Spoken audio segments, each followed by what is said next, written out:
last couple of days, the most followed man on Earth just started a YouTube channel and is now coming for MrBeast. Elon Musk says that they're working on a project where they're attaching parts of their Optimus robot to people's bodies and then using the Neuralink chip to control them. For the first time ever, a federal agency said that there was a link between higher levels of fluoride exposure and lower IQ in kids. And have you ever felt like a little spray of water on you and you never know where that came from? Well, it might just be cicada urine. Not even joking. All of that and so much more today. So subscribe to send me to North Korea, like the video to avoid a biblical whipping, and let's get cracking.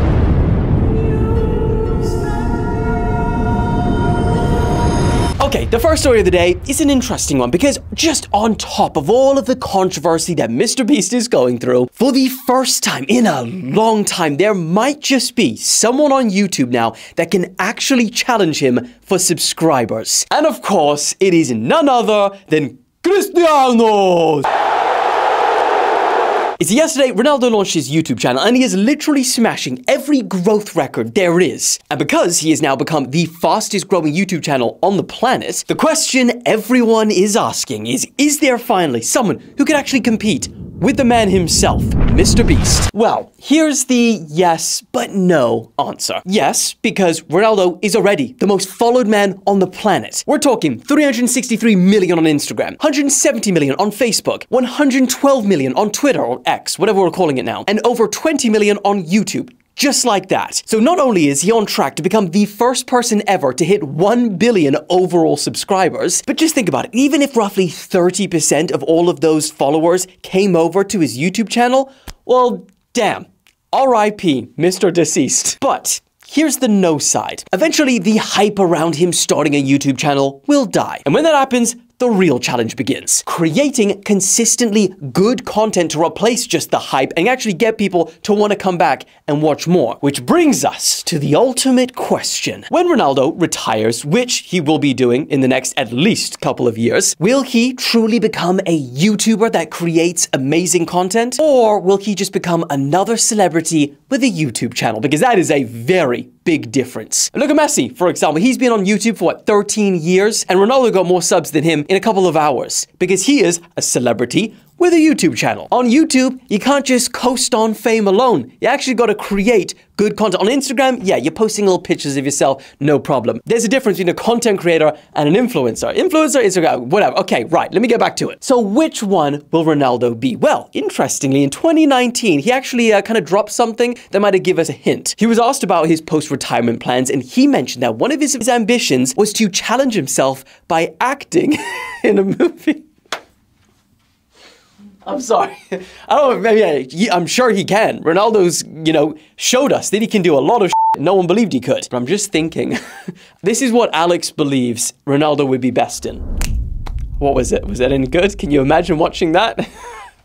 But I mean, it's saying that it's been quite a few years since 2019. And let's be honest, as of right now, Hollywood kind of cooked. So maybe, just maybe, since then, YouTube has become the new Hollywood for him, and this is the kind of content and videos he actually wants to be in. And to be fair, it kind of makes way more sense for him to be doing YouTube than movies as well. From a business perspective, like number one, he'll have personal access to all of his fans. Number two, he'll own everything that he makes. All of the content is his. And three, this would just be one, even like a marketing aspect for his billion-dollar, multi-billion-dollar brand CR7, which includes everything from underwear to clothing to fragrances to hotels. Imagine getting the behind the scenes on all of that packaged as solid content that you can watch daily. And if it actually does blow up and he actually becomes a YouTuber, I think it can genuinely start a massive trend where a lot of these A-list celebrities, the traditional ones, the actors, the musicians, those athletes, well, why not start your own YouTube channel as well? It's the most genius thing ever. I think if Ronaldo does this,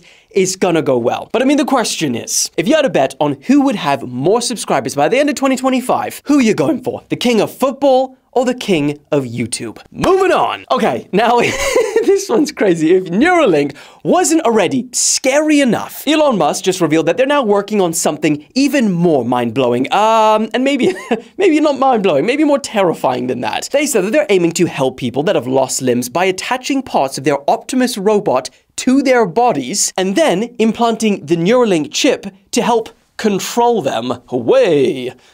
Nah. Nah, you can't put that in. That was f***ing horrendous. Shame on you.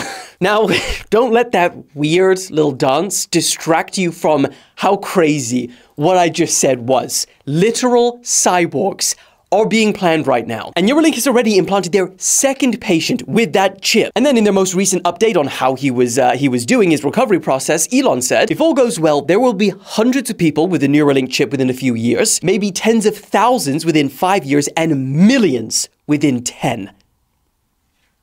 Just keep in mind, in the time that I've just been creating content, I've seen this fully go from just a little sci-fi fantasy to hardcore reality. When I was first reporting on the Neuralink chip, everyone was like, oh yeah, that sounds really cool, but no way that's possible. Yeah, they just did their second human. So it's probably the same thing with this. Oh, no way, you know, people are gonna have a robotic arm that they can just control with their minds. Well, let's see. Let's see in 5 years, because I've lived through this one. But then here's where things get really interesting, all right? Maybe a little bit unsettling too. We all used to joke about, you know, the Neuralink brain chips getting hacked when it was just their brain at risk. Now, throw in the arms and the legs too?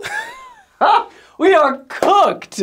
Nah. I mean, thinking about it, come on, Hollywood. What the hell? Stop making sequels and reboots and make a movie on this, someone, because what a banger plot. We're talking about a plot where people's limbs can get hijacked by bad actors. We're talking about people being able to hold an infinite amount of knowledge with computers in their brain. A plot where we literally see the evolution of human beings into an entirely new race? I don't know what you call them. Would these people be discriminated against with the other regular humans? Would they become gods among mortals? Would they have to be banned from doing certain things, like running for president? Would schools be a thing of the past because you already know everything in your head? Oh, what's 1 infinity times infinity? Whatever the... the worst example. And I mean, beside the point of it being a fantastic movie, it's just wild that these are the things that we are genuinely talking about in the next 5 to 10 years. What? We are literally, and I'm not speaking in hyperbole here, we are literally on the brink of something that could fundamentally alter what it means to be a human being. Just think about, put that quote there, Alex. That's true. I mean, currently what it means to be like a good human being is right here. The 15,000 people that liked the last video. And for the rest of you that keep on forgetting, put him here, Alex. Put him there. Thanks, Dylan. Thanks for holding that, buddy. Appreciate it. I know that you will enjoy what's coming.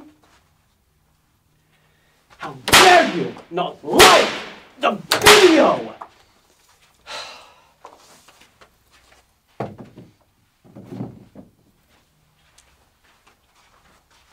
Like the video, you don't want to be part of them. All right, let's move on to the next story. Okay, let's talk about it. Fluoride. Hot topic for the last many, many years. But finally, the US government has just released this long awaited, this report, I'm telling you. I won't go into the details and the weeds, but boy, it's been in the pipes for many years. Well, they finally released it, and it concluded that drinking water containing more than 1.5 milligrams of fluoride per liter is consistently associated with a lower IQ in children. Not ideal. Look, I grew up in South Africa. I'd love to know. I mean, Alex, I'm not going to ask you to do the research to chuck it here, but I wonder if that got me cooked when I was young. Dunno. Now, for perspective of the magnitude of this is the first time ever a federal agency has determined with moderate confidence that there is a link between higher levels of fluoride and exposure and lower IQ in kids. But here is where things get even more interesting, because since 2015, the federal health officials recommended a fluoridation level of 0.7 milligrams per liter of water. The World Health Organization sets their safe limit as 1.5. Yet, when you read this report, they say that about 1.9 million people in the United States alone drink water every day from systems that have naturally occurring fluoride levels of 1.5 or higher. And what's even crazier is that the current enforceable maximum contaminant level is all the way up at 4.0 milligrams per liter. That's double the WHO safe limit and more than 5 times the federal health officials limit. So that's the point where you can enforce it and actually say like, okay, we need to sort this out, which, you know, for perspective, is also the standard that is, you know, it was put there to design to prevent things like skeletal fluorosis, which is a potentially crippling disorder that causes weaker bones, stiffness, and pain. So that's what that enforcement level looks like. As long as you don't have painful bones, you're good. Now on the flip side, you know, so we don't all freak out and go crazy, the report didn't talk about the conclusions of the risks of lower levels of fluoride, because remember, that's also a, you know, a thing, saying that more study needed to be done. It also did not answer what high levels of fluoride might do to adults, because this was primarily focused on children. So if you did have high levels of fluoride when you were young, there's nothing you could do about it now, I guess. So why am I telling you this? Just so you know, I guess. No, I don't know. Maybe it's still bad. So you might be wondering, how the hell did we get here, right? Why is it in the drinking water? For anyone that isn't aware, fluoride is a mineral that naturally occurs in soil and water. And about 80 years, scientists discovered that people whose supplies of water had naturally occurring higher levels of fluoride, they also had fewer cavities. So in 1945, Michigan became the first state to start adding fluoride in the tap water for your teeth. Then 5 years later, federal officials jumped in and they said, right, we're making it a countrywide thing. And they supported this effort to prevent tooth decay. But then they continued to promote it even after fluoride toothpaste brands hit the market several years later. And we do all ingest fluoride from a number of different sources. According to research, drinking water is the main source for Americans. And I don't need to go into detail on how divisive and controversial this topic is, but that's the new report. Please go read it in full. I'll put it in the description as always, so you get the nuance, the detail. All right, moving on. Now, oh God, looking at that. So if the last one made you question life, well, this one is arguably worse, because this one really threw me into a bit of a loss of faith in the system. How do I start this? The money game in politics is actually disturbing. You see, today is the last day of the Democratic National Convention, but you want to know how much it cost corporate sponsors to just attend the event? Well, the penthouse suite in the stadium cost them $500,000. The club level suite, $1 million. And the most expensive, $5 million. For a freaking stadium seat. $5 million. And Chris Como, who actually attended the event, made a very interesting point. He said that one of the major themes and talking points at this event was, you know, they're really going to go after these big corporations. They're going to go after the elites and make sure, you know, there isn't these two set of rules for the rich versus the poor. But then all of the people at the event who actually make the legislative difference, who actually go back to their constituencies and their community and fight, well, those are the ones on the floor. The media boxes, you think they're free? Why do you think I'm on the floor? News Nation is not a broke company. Nexstar is a massive organization. We are corporate media. We don't have one of those boxes, because that's the game. You pay to play. Those boxes are filled with the same people that they say they're going to regulate. They are literally looking down on the faithful and being told, yeah, we're going to break down on them. We're going to make them pay their share. They paid $500, $700, $1 million, $1.5 million to have those seats. They get hotel suites that are probably gifted to the party. And the same thing is true with the Republican side. And they're going to take them down. They're going to change how it is. They are looking down from on high at the people who make the difference in their communities. And that is the reality of politics. And here's an absolutely wild fact. The total spending for the presidential campaign in 2000 was around $3 billion. In 2020, that number is now exceeded $14 billion. And that last one shattered all records. And another record to be shattered in this year's 2024 election is that despite federal campaign finance laws requiring all political committees to disclose donors, these concealed dark money groups and shell companies are on track to contribute more money from unknown sources to this year's election than ever before. And that's according to the FEC data itself. It really does become a game of whoever can raise more money has the better chance of controlling the country.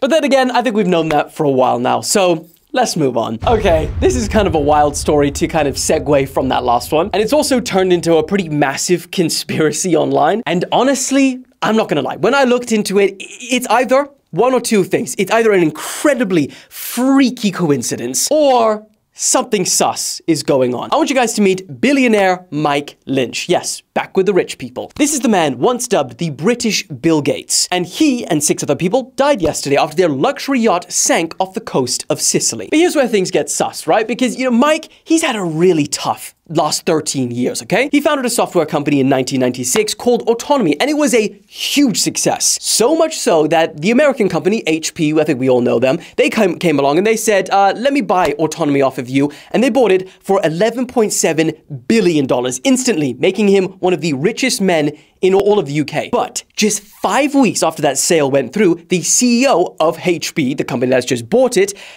he was actually sacked. New management for HP came along, relooked at the deal, and they just said, we got ripped off. They claimed that it wasn't $11.7 billion. The company was only worth $2.9 billion. They got ripped off by, apparently, $8.8 billion. I don't think we can fathom that amount of money. I mean, like, you would get pissed if you go to the till and, you know, something's on sale and it says $15, they charge you $20, you pay it, and you only realize when you get home.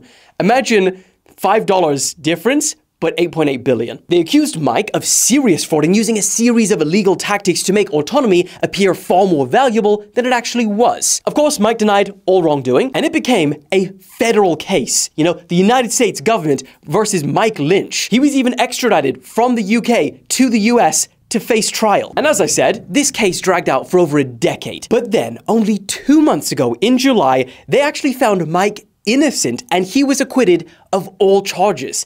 That's a twist that you didn't expect. Oh, but it gets twistier. So to celebrate his innocence, he invites a bunch of these people, like the lawyers, people who worked on the case, the family, onto his yacht to sail the coast of Sicily. But not long into the trip, a pretty rare storm known as waterspouts, which is basically a water version of a tornado. It hits, it sinks the boat, which has also sparked a bunch of conspiracies online due to the unsinkable nature of this yacht, but we won't go into that. And then by the time a nearby ship gets them, only 15 of the 22 on board managed to get on a lifeboard. What's the thing? Lifeboat. And survived, okay? Now, the 6 that died include Mike, his 18-year-old daughter, Chris Morvillo, who is actually a very high-profile lawyer who not only worked on Mike's fraud case, but also the criminal investigation into the 9/11 terror attacks. Jonathan Bloomer died, who was the chairman of both Morgan Stanley Bank and Hiscox Insurance. Jordan's wife and the boat's chef. How's this for just an insanely wild coincidence? Just 2 days before that yacht sank, Mike's co-defendant in that trial, which remember, dragged on for 13 years, was hit by a car in the United Kingdom, and he was announced to have died on the same day that Mike and the others went missing. That's an insanely freaky coincidence. Wild stuff. I don't know. What do you think? Coincidence?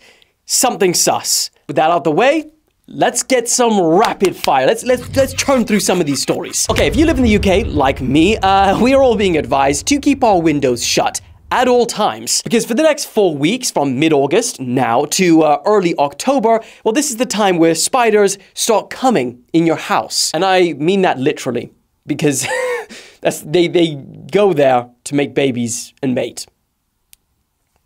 Yeah. Now, once inside your house, the females usually stay where they are, and they have to wait for the males to find them. Meaning, if you see a spider charging across your house somewhere, it's almost certainly a brother. So shut your damn windows. Moving on. So Starbucks just appointed a new boss of the company, but when his job offer went public, people went crazy about one part. You see, Starbucks HQ is in Seattle, but he lives in Newport Beach, which is about 1,000 miles separation. But instead of him commuting or anything like that, brother was given access to the company's aircraft to commute each week. That's a 2.5-hour flight to get to work. Now, obviously, the reason people are getting pretty angry is, you know, kind of what we touched on earlier, those 2 sets of rules for the rich versus the poor. You know, we're being told to do our part for the environment, and, you know, drink through paper straws, etc. And even Starbucks, as you know, their company policy is very pro-sustainability, yet their CEO is commuting via private jet. Two rules, eh? What do you guys think about that? And then, for the final story of the day, and I wanted to save this one to last just because it is incredibly random. But you ever have that time where, you know, you feel a little spritz of like water hit you and you look around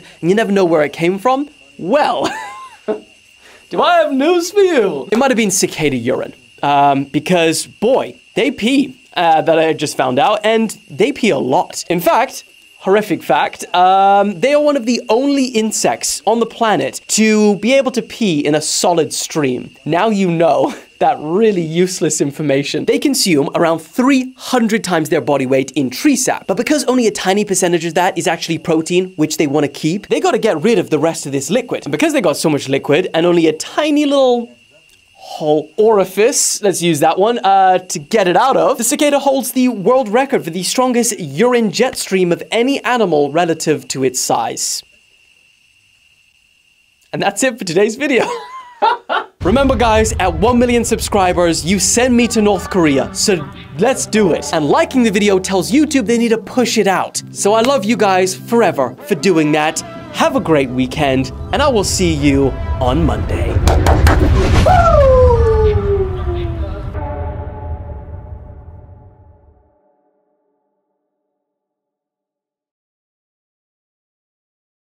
One of my favorite things watching this is watching the post-credit scenes. But I feel like there hasn't really been any post-credit scenes. And that kind of makes me sad. And now I feel like I want to do a post-credit scene, but there's nothing really to say. I don't think there was. I kind of, you know, just stuck on task today. Pretty proud of myself. So to celebrate his incidents.